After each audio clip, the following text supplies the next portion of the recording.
Bienvenidos a la clase de histología. El día de hoy hablaremos sobre inmunidad. Cuando hablamos de la inmunidad, hablamos de la capacidad de resistir a la agresión que pueden sufrir los tejidos o órganos por sustancias extrañas, como microorganismos o toxinas, o los fenómenos de respuesta que se dan frente a elementos extraños dentro de la célula o alteraciones en la estructura normal que pueden presentar ciertas células. Las defensas del huésped, que es la persona, el individuo, el organismo que está desarrollando la inmunidad, pueden ser divididas en una inmunidad innata, natural o inespecífica, y también en una inmunidad específica o adquirida. La inmunidad innata está formada fundamentalmente por las barreras físicas que ejercen la superficie de la piel, las mucosas, en el aparato respiratorio, en el aparato digestivo, en el aparato urinario, los ojos, las barreras químicas por las secreciones, como pueden ser la saliva, las secreciones de los jugos gástricos, la sudoración, y las barreras biológicas, que son las últimas en actuar, que son algunas células de la respuesta inflamatoria y la microflora o microbiota autóctona. Dentro de la inmunidad específica, vamos a ver que esta inmunidad es la que se da en forma secundaria cuando han sido vencidas las respuestas innatas. Y estas también pueden ser adquiridas de manera pasiva, por ejemplo, cuando se transmiten anticuerpos a través de la placenta, a través de la leche materna, o en forma activa cuando se produce el desarrollo y la formación de anticuerpos y los linfocitos sensibilizados tras una infección o el contacto con una célula neoplásica. Dentro de la inmunidad innata, entonces, hemos hablado que existen diferentes barreras. Estas barreras pueden ser la superficie de la piel, que corresponde al órgano más grande de nuestro cuerpo. Tenemos las mucosas, que se encuentran a nivel de la cavidad oral, a nivel de la cavidad nasal, de las vías aéreas, de las vías digestivas, de las vías urinarias. También las secreciones como la saliva, con la secreción de sustancias con alta capacidad bactericida como la lisozima, peroxidasas que son bacterostáticas como la lactoferrina, mieloperoxidasa, la flora bacteriana normal que se encuentra a través del tubo digestivo que regula la actividad de una flora patógena, las secreciones de ácido a nivel del estómago o las diferentes características que presentan algunas secreciones. Estas barreras anatómicas corporales ejercen sobre todo una barrera mecánica para el ingreso de diversas eh, bacterias, virus al resto del organismo. La piel es la más importante de ellas, ya que está formado por una empalizada de células que tienen esta alta capacidad de restringir el movimiento de las bacterias a través de de las células. La función del pH, por ejemplo, es muy importante, ya que un gran número de bacterias y virus no son activos a un pH ácido, como por ejemplo el del estómago. Ciertamente existen algunos que pueden resistir y dentro de ellos tenemos algunas que pueden resistir y poder producir su desarrollo, como el Helicobacter pylori. La función de la temperatura también es muy importante. La regulación dentro de ciertos parámetros de temperatura hace que se inhiba el crecimiento de algunos patógenos y sustancias que, como hemos dicho, que tienen acción tanto bactericida como bacteriostática. La flora microbiana normal es una característica de gran parte de las luces de los órganos y que permite evitar el crecimiento de una flora patógena. Pero también dentro de la inmunidad innata podemos encontrar diversas células que pueden formar parte de esta respuesta inespecífica.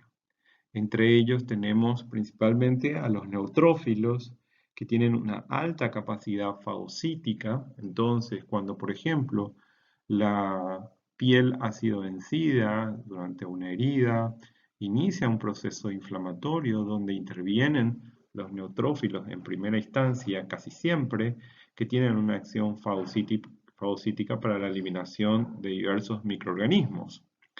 También ahí pueden intervenir de manera inespecífica las células natural killer, que son linfocitos NK, que hemos visto ya que se los denomina así porque no tienen receptores T o receptores B, que tienen una acción citotóxica.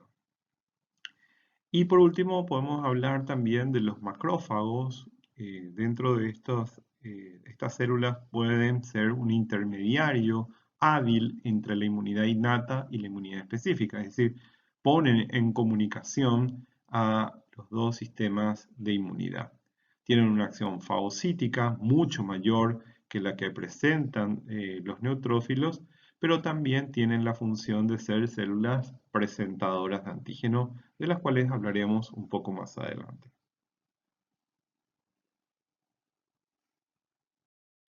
Otro grupo que forma parte de la inmunidad innata o inespecífica son los factores del complemento, que son un grupo de diversas proteínas que tienen una acción de interactuar con elementos patógenos y con los elementos tanto de defensa para poder facilitar los procesos de eliminación de patógenos.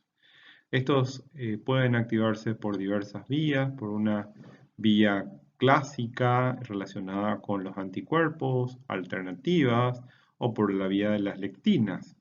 Cualquiera de ellas permite, sobre todo, facilitar la destrucción de microorganismos, por ejemplo, por fagocitosis.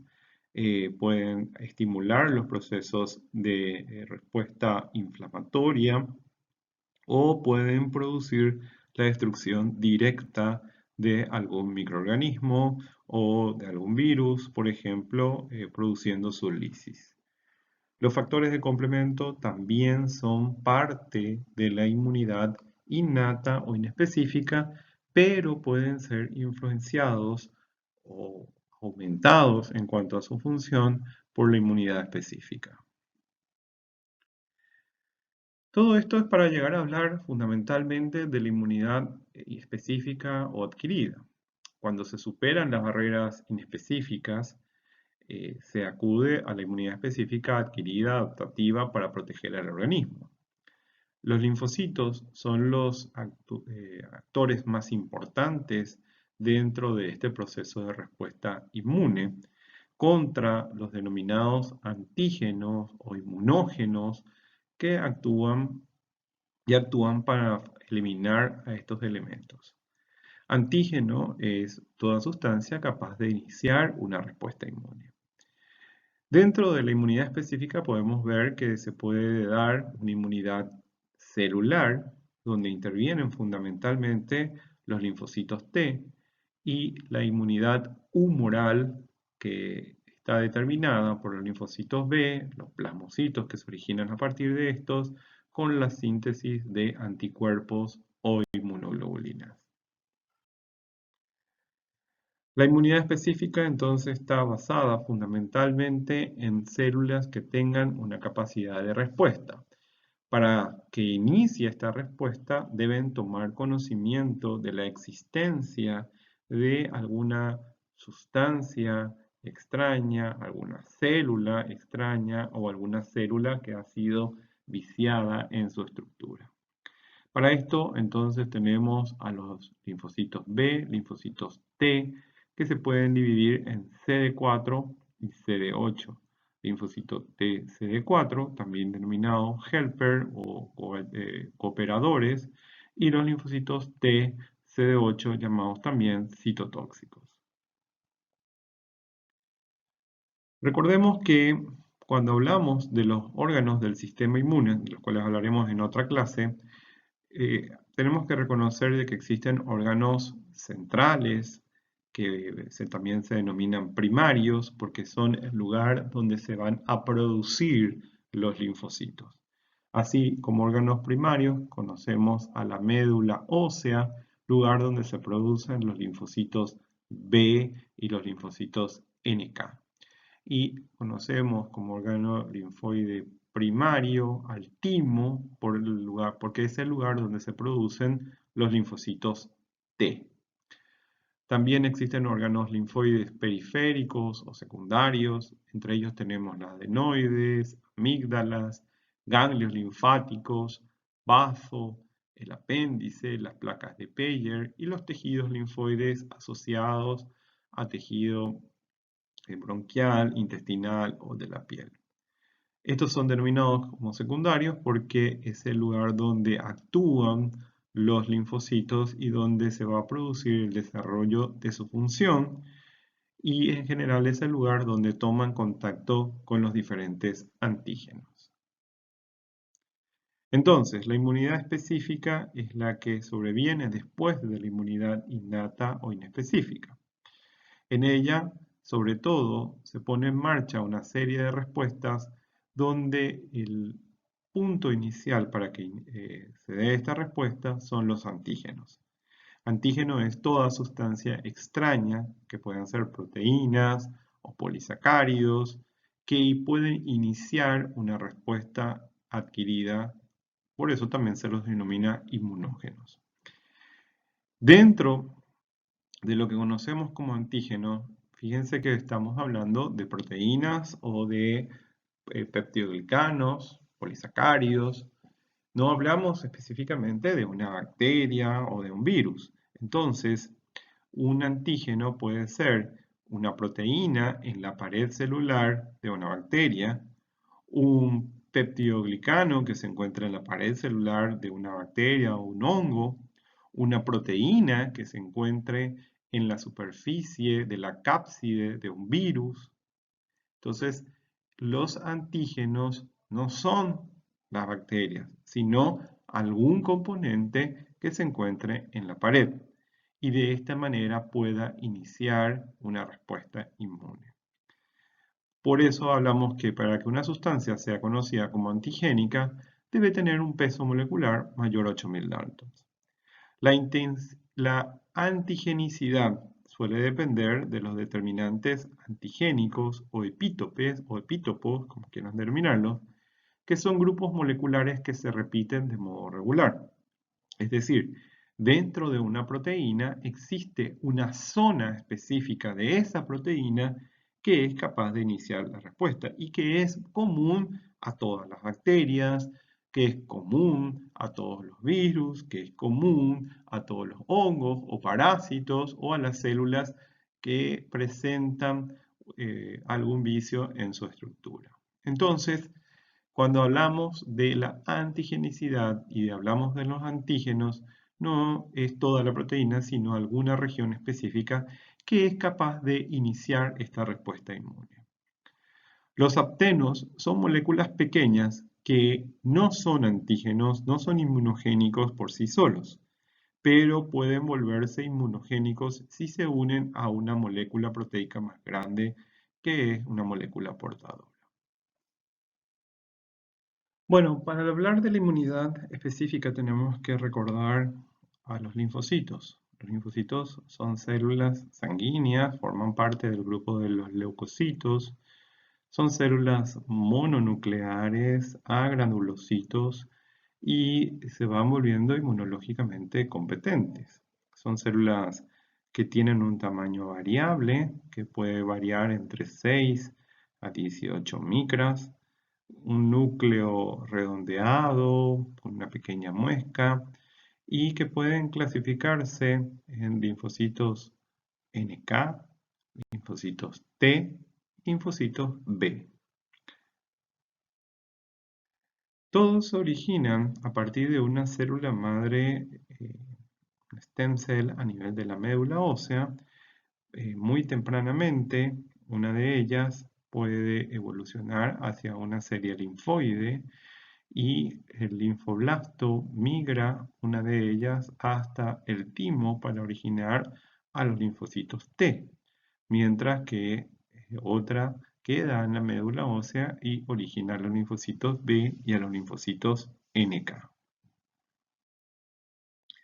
Entonces, una de ellas puede migrar hasta el timo para la formación de los linfocitos T, que se van a clasificar en linfocitos T CD4 y linfocitos T CD8. Por otra parte, en la médula ósea se originan los linfocitos B y los linfocitos NK.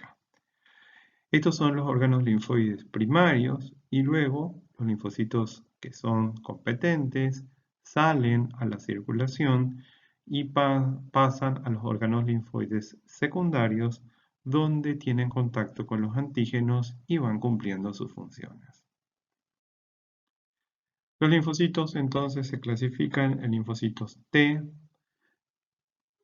Se denominan linfocitos T por la presencia del receptor de células T, TCR, y luego podemos ver que se pueden clasificar en linfocitos T, CD4, colaboradores, operadores, helper, que son las células más importantes de la respuesta inmune, ya que son las células que organizan la respuesta inmune específica. Luego los linfocitos T también se pueden clasificar como CD8 o citotóxicos, que tienen una acción citolítica directa sobre células infectadas por virus o células tumorales. Existen otros linfocitos T que se denominan supresores, tenemos el CD45, pero básicamente son los más importantes son el CD4 y el CD8. Luego tenemos por otra parte los linfocitos B, que se llaman B por la presencia del receptor de células B, que tiene la capacidad de generar una memoria inmunológica y diferenciarse a células plasmáticas, cuál es la célula secretora de anticuerpos o inmunoglobulinas. Por otra parte tenemos los linfocitos NK o Natural Killer. Son células citotóxicas naturales, forman parte de la respuesta inmune innata, tienen una acción citotóxica ante el reconocimiento de células anormales, células infectadas por virus o células tumorales. Se llaman natural killer por la acción citotóxica directa, pero también se los denominó clásicamente como linfocitos nulos porque no presentan receptores de células T o receptores de células B. Para poder hablar y comprender lo que es la inmunidad específica, tenemos que hablar del complejo mayor de histocompatibilidad, el antígeno de histocompatibilidad. Este complejo mayor de histocompatibilidad o sistema HLA se encuentra a nivel del brazo corto del cromosoma 6.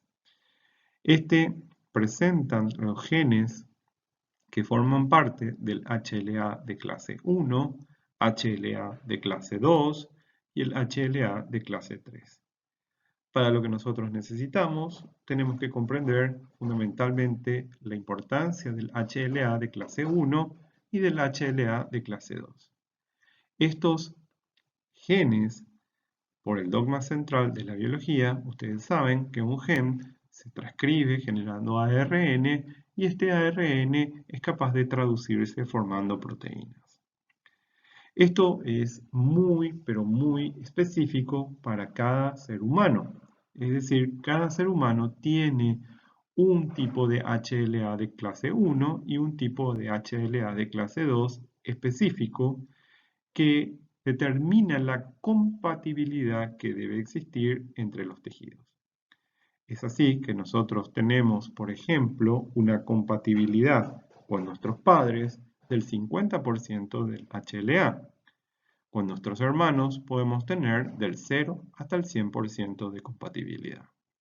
Esto se pudo evidenciar con los primeros trasplantes y buscando por qué existía un rechazo a los trasplantes en algunos individuos y por otra parte existía una completa capacidad de recepción del trasplante en otras.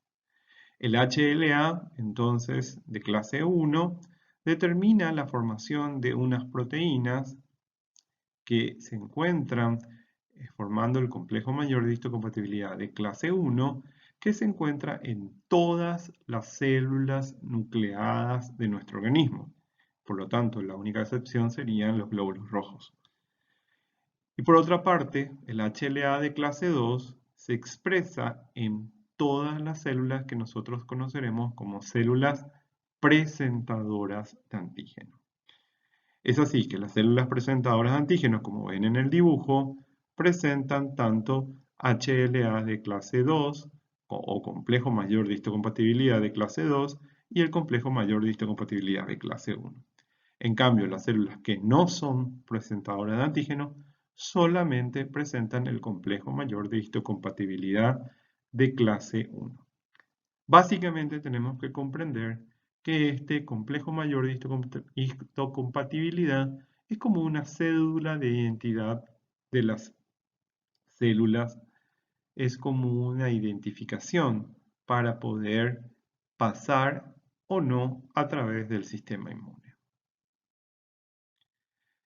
El sistema principal o sistema mayor de histocompatibilidad del HLA, que se denominó así, HLA como antígeno leucocitario humano, se encuentra en el brazo corto del cromosoma 6. Esto va a determinar por el dogma central la síntesis de unas proteínas que se establecerán en la superficie de las membranas. El HLA de clase 1 va a determinar su presencia en todas las células nucleadas y el de clase 2 en las células presentadoras de antígeno. ¿Qué es lo que hacen estas proteínas? Presentan antígenos. ¿A quiénes? A los linfocitos T. En el caso del HLA de clase 1, puede presentar antígenos que sean propios y estos son reconocidos por los linfocitos T y no inician ninguna respuesta inmune. Cuando presentan algún antígeno que no es propio, por ejemplo, en las células tumorales o en las células que están infectadas por algún virus, se producen proteínas anormales, presentan estos residuos antigénicos y puede iniciar una respuesta inmune. El complejo mayor de histocompatibilidad de clase 2 presenta sus antígenos que generalmente han sido procesados después de una fagocitosis, por eso se encuentran en células presentadoras de antígeno, a los linfocitos también de tipo T. En el caso del complejo mayor de histocompatibilidad de clase 1, presenta los antígenos al linfocito T CD8. En el caso del complejo mayor de histocompatibilidad de clase 2, presenta los antígenos al linfocito T CD4. Acá podemos observar la característica del complejo mayor de histocompatibilidad de clase 1. Es una proteína que tiene 3 subunidades alfa, alfa 1, 2 y 3, y una proteína que se genera fuera del cromosoma 6, que se denomina beta 2 microglobulina. Está formada por 3 dominios, es una cadena pesada de 45.000 Dalton y una cadena ligera de 12.000 Dalton, que es la beta 2 microglobulina, se encuentra en todas las células nucleadas.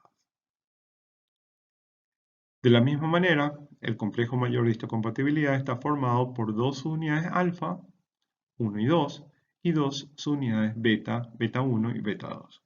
Se encuentra específicamente en las células presentadoras de antígeno, como son los macrófagos o los linfocitos B, y en algunos presentadores de antígeno profesionales como las células de Langerhans, las células dendríticas y algunas células epitelio reticulares del timo.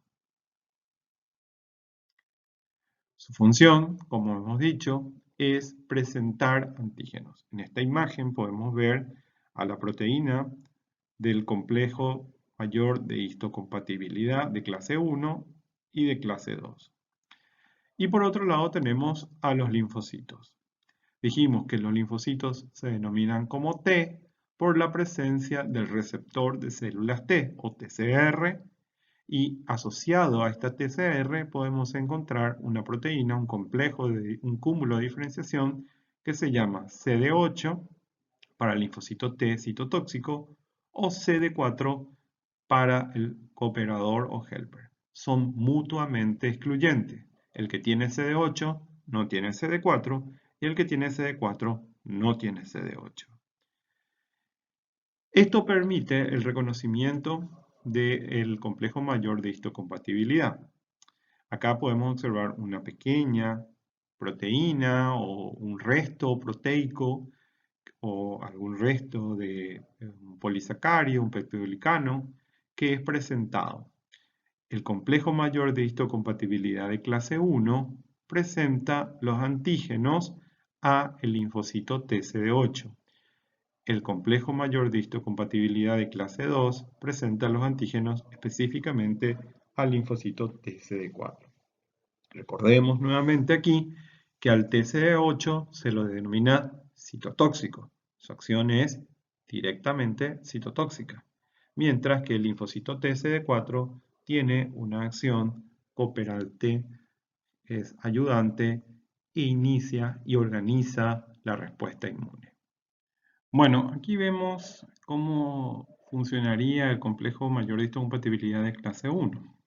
Esta es una célula cualquiera nucleada, pueden ser células epiteliales o pueden ser células del tejido conectivo.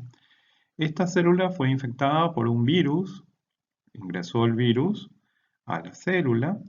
Cuando decimos que ingresa el virus, lo que ingresa realmente es su material genético, su ADN o su ARN, que finalmente se incorpora al ADN que presenta el núcleo de la célula. Ese ADN viral se replica generando finalmente proteínas, y estas proteínas posteriormente pasan al retículo endoplasmático, donde se unen al complejo mayor de histocompatibilidad de clase 1. Este presenta en la superficie el antígeno diciendo a las células de defensa: yo estoy infectada por el virus. De la misma manera puede ocurrir cuando una célula presenta un cáncer, una célula neoplásica, presenta proteínas anormales que se presentan a través del complejo mayor de histocompatibilidad. Lo interesante aquí es que estas proteínas indefectiblemente se unen al complejo mayor de histocompatibilidad de clase 1 en el retículo endoplasmático. Por otra parte, el complejo mayor de histocompatibilidad de clase 2 se encuentra presente solamente en las células presentadoras de antígeno. Dentro de las células presentadoras de antígeno dijimos que están los linfocitos B, los macrófagos, los monocitos, las células presentadoras de antígeno profesionales como las células de Langerhans, las células de epitelio reticulares del timo de tipo 3, entre otras, son las que presentan antígenos. Estas tienen una capacidad de fagocitosis, por ejemplo el macrófago o el linfocito de incorporación mediante anticuerpos, pasan por un procesamiento al unirse a los lisosomas, y los resultados del proceso de descomposición de una bacteria hacen que los antígenos se unan al complejo mayor de histocompatibilidad en un estadio post-retículo endoplasmático. Es decir, aquí la particularidad es que el complejo mayor de histocompatibilidad de clase 2 recibe los antígenos después del retículo endoplasmático. Esto se presenta en la superficie y lo que está diciendo al organismo y a las células de defensa es que existe una infección en el ambiente, existen partículas extrañas en el ambiente, existen bacterias que están amenazando la conformación de los tejidos. De esta manera se pone en marcha un mecanismo que tiene que ser ampliado, cuál es la inmunidad específica. Entonces, a modo de resumen, nosotros tenemos el complejo mayor de histocompatibilidad de clase 1 presente en todas las células nucleadas, que permite la incorporación de diversos antígenos a través del retículo endoplasmático rugoso y presentarlos en la superficie. Lo que dice esto es que esta célula en particular, está infectada o es una célula tumoral, diciéndole al sistema de defensa. En cambio, el complejo mayor de histocompatibilidad de clase 2, que está bloqueado la unión antígenos en el retículo endoplasmático, recién se une a partir de los endosomas. Gracias a la actividad de los lisosomas, puede unirse a diversas sustancias, a diversos antígenos y presentarlos al sistema de defensa. Recuerden que el complejo mayor de histocompatibilidad de clase 1 lo presenta al linfocito TCD8, mientras que el complejo mayor de histocompatibilidad de clase 2 presenta al linfocito TCD4. Aquí el TCD8 tendrá una acción citotóxica directa contra esta célula, mientras que el TCD4, al reconocer que existe una infección en el espacio extracelular, va a producir una respuesta para ampliar la capacidad de defensa contra estos antígenos que están afuera de las células. Entonces vamos a hablar de los linfocitos T. Los linfocitos T representan el 60-70% de los linfocitos periféricos, es decir, del total de los linfocitos. El 60-70% son linfocitos T, más o menos el 20-30% serán linfocitos B y entre el 5 y 10% corresponderán a los linfocitos NK. Están ubicados en las regiones paracorticales de los ganglios linfáticos, en los manguitos periarteriolares del vaso. Se reconocen como T por la presencia, como hemos dicho anteriormente, de los receptores específicos o TCR. Los linfocitos T tienen marcadores comunes. Estos CD significan complejos o cúmulos de diferenciación, que son proteínas que están en la superficie de la membrana. Particularmente el CD2, CD7, CD3, CD28 son característicos de los linfocitos T. Esto es muy importante para el reconocimiento, por ejemplo, de un tumor, para saber si las células, a pesar de que tienen una conformación anormal, si son células provenientes de los linfocitos T, por ejemplo, en los casos de linfoma o de leucemias. Los CD4 y CD8 son mutuamente excluyentes, es decir, el que tiene CD4 no tiene CD8 y viceversa. El CD4 se denominan cooperadores y a los CD8 se los denomina citotóxicos. Existe una mayor proporción de CD4 que de CD8. Aquí podemos ver cómo sería la superficie de la membrana. Lo que tenemos que reconocer que el TCR, para poder estar estabilizado, necesita indefectiblemente de la CD3 que esté unida a ella y que para permitir su funcionalidad necesitan del CD8 o del CD4, que determina que sean finalmente citotóxicos en el caso del CD8 o cooperativos o helper el CD4. Así finalmente nosotros tenemos que entender, este gráfico, este dibujito nos ayuda a entender más sencillamente cuál es la acción de cada uno de los linfocitos T. El CD4, cuando una célula sea presentadora de antígeno, le dice que existe algún problema en el ambiente, el CD4 lo que hace es liberar ciertas citoquinas que ayudan en la respuesta inmunológica y coopera en el proceso de actividad de defensa. Mientras que el TCD8 tiene una acción tremendamente directa, se denomina citotóxico y a la célula infectada o la célula tumoral lo que hace es eliminarla directamente. Por otra parte, otro tipo de linfocitos son los NK, que representan, como hemos dicho, el 5 a 10% de los linfocitos periféricos.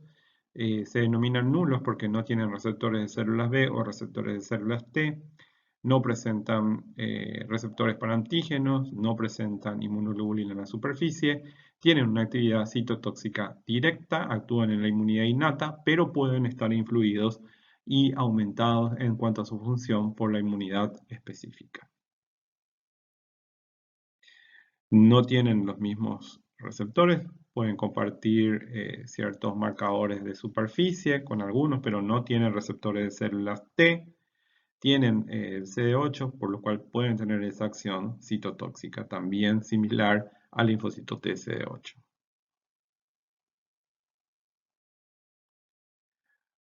Linfocito T, entonces dijimos que se llamaba T por la presencia del receptor de células T. Recuerden que los linfocitos T maduran en el timo y tenemos las diferentes formas que son el TCD4 y el TCD8. El TCD4, que tiene una acción colaborativa, regulatoria de la inmunidad, activa a diferentes sistemas, y el TCD8, que tiene una acción citotóxica directa. Acá podemos ver cuál sería la actividad. Ella reconoce que esta célula es una célula tumoral o una célula infectada y directamente produce un efecto sobre la misma, produciendo su muerte. Los linfocitos B, en cambio, están relacionados con la inmunidad humoral. Los linfocitos B, recordemos que tienen la capacidad de ser diferenciados a células plasmáticas o plasmocitos, que son productoras de anticuerpos o inmunoglobulina. Son producidos a nivel de la médula ósea, que se encargan de la producción de los anticuerpos o inmunoglobulinas o gamma globulinas. Específicamente tienen la actividad de sus genes para la producción de las porciones de las cadenas pesadas y cadenas ligeras de cada una de las inmunoglobulinas y van sintetizando diversos tipos de anticuerpos de acuerdo a la necesidad de la respuesta inmune.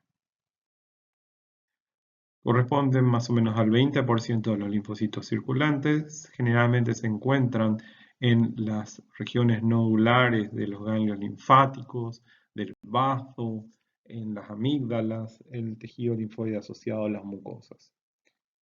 Se llaman B por la presencia del receptor de células B. Aquí tenemos algunas de las proteínas características y reconociendo que también presentan inmunoglobulinas en la superficie. Por otro lado tenemos las diferentes células y entre ellas tenemos las células presentadoras de antígeno, como hemos dicho. Estas son las que presentan los antígenos a los linfocitos para que estos puedan tener una actividad específica citotóxica o regulatoria en el caso de los CD4. Dentro de las células presentadoras de antígenos, los macrófagos son las células por excelencia más estudiadas. Cuando el macrófago produce la fagocitosis de una célula como una bacteria, esta se produce su degradación en el interior y esta presenta los antígenos al linfocito T helper o linfocito T H1. En la imagen observamos al macrófago fagocitando a la bacteria, la degrada, produce los antígenos.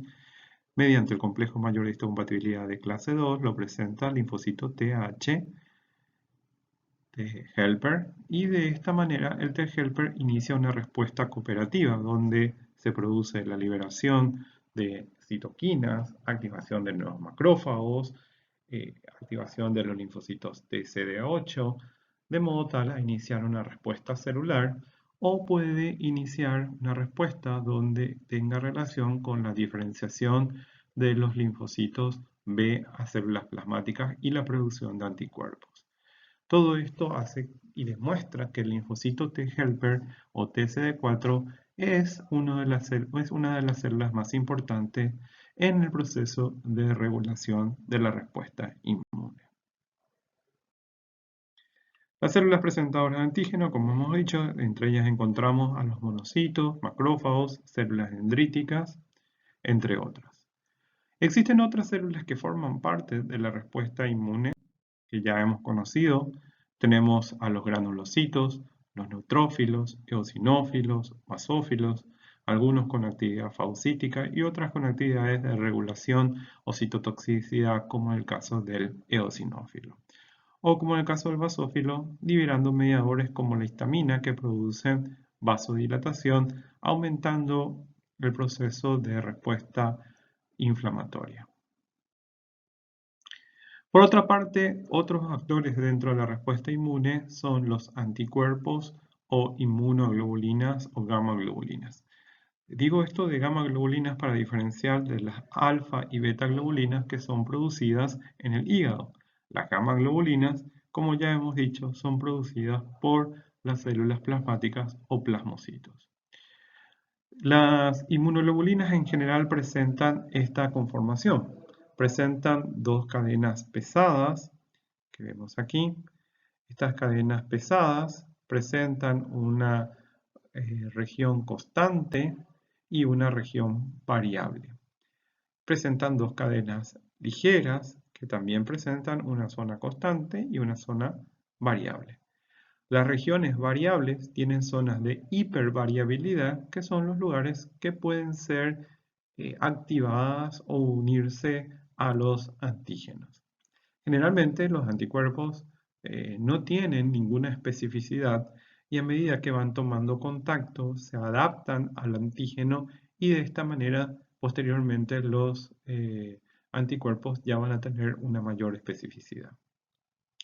Esta porción de raíz formada por las cadenas constantes se denomina fracción Fc. Es la fracción constante, es la que se une a la superficie de las membranas de las células. Y esta porción, que es la región variable, se denomina fracción Fab, que es la región que contiene la región variable capaz de unirse a los antígenos. Existen diferentes tipos de inmunoglobulinas. Entre ellas tenemos la inmunoglobulina G, A, M, D y E. La inmunoglobulina G es la principal en el suero humano. El 75% de las inmunoglobulinas presentes en la sangre son de tipo IgG. Son muy capaces de unirse a bacterias, a virus opsonizados, neutralizar toxinas, activar la vía clásica del complemento y es la única capaz de atravesar la placenta. Es la única capaz de atravesar la placenta. La inmunoglobulina M es la inmunoglobulina que tiene una conformación pentamétrica, es decir, está formado por 5 unidades unidas por una pieza J y los puentes disulfuro y forma una estructura pentamétrica. Ocupa más o menos el 10% del total en el suero y no atraviesa la placenta por su tamaño y es la primera en aumentar cuando se tiene una respuesta inmune primaria. Es decir, cuando nosotros nos enfermamos por primera vez de alguna bacteria o un virus, es la primera en aumentar y la primera que tiene capacidad de respuesta. Posteriormente, en la respuesta secundaria, actuaría ya la inmunoglobulina G. La inmunoglobulina A es una que tiene una conformación dimérica a nivel de las secreciones. Si bien forma el 15% del conjunto en la sangre, es la mayor producida por nuestro cuerpo, ya que se vierte no tanto hacia la sangre, sino hacia las secreciones, como la saliva, en los jugos gástricos, jugos intestinales, en las vías urinarias, etc. Es capaz de neutralizar diferentes patógenos y desempeña sobre todo un papel en la vía alternativa del complemento. La D y la E son ínfimas en cuanto a sus proporciones. La E tiene mayor funcionalidad uniéndose a los basófilos o los mastocitos, induciendo su degranulación y la liberación de histaminas y leucotrienas.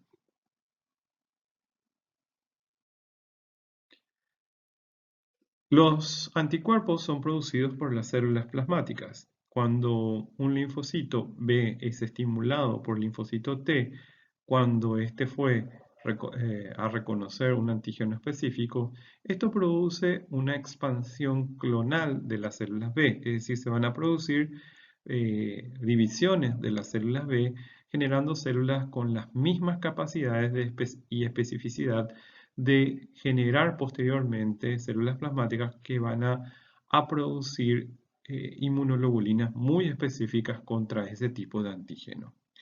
Eso habla entonces de la capacidad de respuesta muy específica y esto es utilizado sobre todo cuando nosotros vamos a realizar, por ejemplo, una vacuna. El tema de la memoria inmunológica y la selección clonal que se genera es uno de los fenómenos por los cuales está indicado el uso de la vacuna y generar anticuerpos que eviten que nosotros tengamos una infección o una enfermedad o que ésta se desarrolle hacia formas graves. Por eso hablamos de la respuesta primaria de los anticuerpos. Cuando nosotros tenemos por primera vez un contacto con alguna bacteria, con algún virus, este comienza una respuesta de la inmunidad innata y luego la inmunidad específica, que después produce la expansión clonal de los linfocitos y produce una respuesta de producción de anticuerpos. Los primeros anticuerpos que se producen son de tipo IgM y luego se va a producir IgG. Y esto al cabo de unas semanas va disminuyendo progresivamente. Pero quedan las células de memoria que si nosotros tenemos contacto por segunda vez con el mismo tipo de antígeno, con el mismo tipo de bacteria o virus, la respuesta ya es en el transcurso de unas horas y se produce una gran cantidad de anticuerpos, sobre todo de tipo IgG, que van a dar una respuesta mucho más fuerte y que es permanente en el tiempo. Por eso vemos que en la respuesta secundaria se produce una respuesta más intensa y donde los títulos de anticuerpos llegan a ser mucho más altos. Entonces los anticuerpos tienen funciones de aglutinación, precipitación, neutralización de los antígenos e inclusive fomentando la lisis de los antígenos. Acá podemos ver que estos pueden entonces neutralizar a un antígeno, pueden facilitar el proceso de fagocitosis, opsonización, o pueden activar el complemento para facilitar igualmente su destrucción, su lisis y su fagocitosis. Cuando hablamos de que las células T y los macrófagos y algunas células de la defensa liberan sustancias, hablamos particularmente, más frecuentemente, de las citoquinas. Son moléculas que inducen y regulan la respuesta inmunitaria y son producidas por distintos tipos celulares que pueden actuar en forma autócrina, endocrina o parácrina. Existen diferentes citoquinas que se denominan en conjunto interleuquina, factores necrosis tumoral alfa, interferón gamma, entre otros factores de crecimiento, que tienen acciones proinflamatorias, factores de diferenciación de los linfocitos, de estimulación de las divisiones o estimulación de los procesos hematopoyéticos. Entonces, de modo de resumen, aquí nosotros podemos ver que un macrófago produce la fagocitosis de una bacteria, de un virus, de una sustancia extraña, procesa ese antígeno, lo presenta al linfocito T helper y de esta manera libera citoquinas. Estas citoquinas tienen acción de estimular mayor formación de macrófagos, de estimular a los linfocitos B para la producción de anticuerpos para que la respuesta sea más efectiva o de estimular la acción directa de los linfocitos TCD8. Recordemos que los TCD8 lo que hacen es una acción citolítica directa sobre la célula que está presentando el antígeno. Aquí podemos ver que los linfocitos también hemos visto que la respuesta inmune realmente específica tiene lo que se denomina una respuesta celular y una respuesta humoral. Los linfocitos T helper o CD4 se diferencian a su vez en TH1 que inducen una respuesta celular estimulando la actividad de los macrófagos, linfocitos TCD8, entre otros. La respuesta T helper 1 entonces puede inducir una respuesta celular. En este caso vemos cómo el citotóxico o CD8 actúa liberando perforina que tiene una acción citotóxica directa. Pero también el T-helper puede convertirse en un T-helper 2 que actúa produciendo la expansión clonal de los linfocitos B y su diferenciación a células plasmáticas para la producción de anticuerpos. Y esto se denomina respuesta humoral. Entonces la respuesta inmune puede ser humoral o puede ser celular. Esto va a depender del tipo de linfocito T que sea afectado y sobre todo el tipo de diferenciación que sufra el TCD4. Como vemos, toda la respuesta inmune está relacionada por diversas interacciones que existen entre las células, sean por medio eh, de proteínas de la superficie de la membrana o por medio de citoquinas o anticuerpos. La respuesta inmune lo que hace es fundamentalmente ampliar la capacidad de respuesta frente a alguna sustancia extraña para que ésta pueda ser mucho más eficaz en la eliminación de los antígenos. Con esto vamos terminando esta clase sobre respuesta inmune. Es una clase básica, hemos tocado varios tópicos de forma general. En el libro pueden encontrar esto mismo. Eh, Cualquier duda pueden hacerlas en el foro de dudas, de modo tal que ustedes puedan adentrarse en algunos temas. Podemos conversar mucho más detenidamente, es un tema apasionante que realmente es muy interesante su conocimiento. Muchas gracias.